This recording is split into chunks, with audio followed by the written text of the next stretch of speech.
The cyborg General Grievous was one of the most dangerous lightsaber wielders that have ever existed in the Star Wars universe. This is especially impressive as he did not have any use of the Force, and many have debated that the Legends depiction of the droid general even rivals that of the Dark Lord of the Sith, Darth Vader, as far as their skill with a lightsaber. So why is this? How is it that General Grievous matches the greatest lightsaber duelers in galactic history, and yet doesn't have the Force? The canon depiction of General Grievous that we saw in the Clone Wars show, as well as in Revenge of the Sith, was severely depowered. The Legends depiction, on the other hand, is the stuff of nightmares. In the first Clone Wars show, as well as in the novels, Grievous proves time and time again that only the premier members of the Jedi Council even come close to matching him. So why exactly is this? In this video, I wanted to discuss the factor that allowed Grievous to go toe-to-toe with almost any Jedi, and despite this, still come out on top, despite never even preparing for a specific opponent, unlike Vader did. In fact, the key is, Grievous could almost perfectly surmise and then begin to mimic the lightsaber styles of nearly all of his opponents. Grievous could even seemingly use extremely difficult to master styles like Mace Windu's Vapad. This ability to break down and even copy the styles of the opponents Grievous faced came almost entirely from his partially cybernetic brain. What the mechanical part of Grievous's brain did was instantly analyze any opponent and then tell Grievous how to best defeat that opponent. The catch was that each time Grievous did this, his regular living brain did not always follow along, and there were snags along the way. Although recently explored, I wanted to read this snippet from the battle between Mace Windu and Grievous. His sole setting was attack. Successful at analyzing Mace's lightsaber style, those same computers suggested that Grievous alter his stance and posture, along with the angle of his parries, ripostes, and thrusts. The result wasn't Mace's Vapad, but it was close enough, and Mace wasn't interested in prolonging the contest longer than necessary. This perfectly explains what made General Grievous so deadly, but at the same time, what was noted as his major weakness as well. Grievous used his cybernetic brain to break down each specific movement of any fighter he came into contact with, but at the same time, they were limited by the sole purpose of attack. Because of this, attack is all Grievous could focus on. In many cases, lightsabers clashing against one another is not the most important part of a duel, but rather capitalizing on all of the weapons at one's disposal is the most important part. Examining and adapting to the bigger picture is where true lightsaber masters excel. On the other hand, although still dangerous, Grievous could only analyze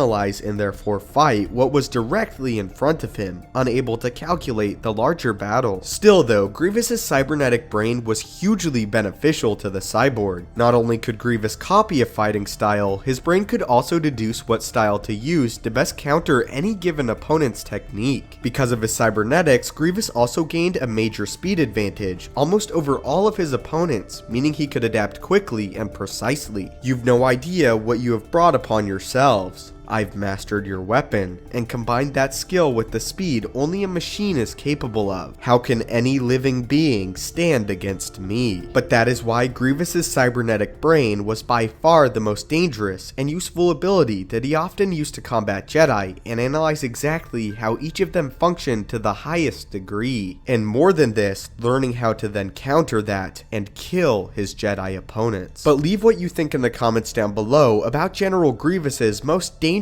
weapon and how it was actually his brain. Also, as a big question, who do you think would win, the Legends depiction of General Grievous or Darth Vader? If you haven't entered the lightsaber giveaway, please do so. All you have to do is like the video, subscribe to the YouTube channel, and post in the comments down below which Force FX lightsaber you want to win. If you have a suggested video, also feel free to leave that in the comments down below, and I may make a full video dedicated to your idea. If you would like to interact with me directly, you can follow me on Twitter at StupendousWave, which will also be linked below. Thank you as always so much for watching. May the Force be with you, and have a great day.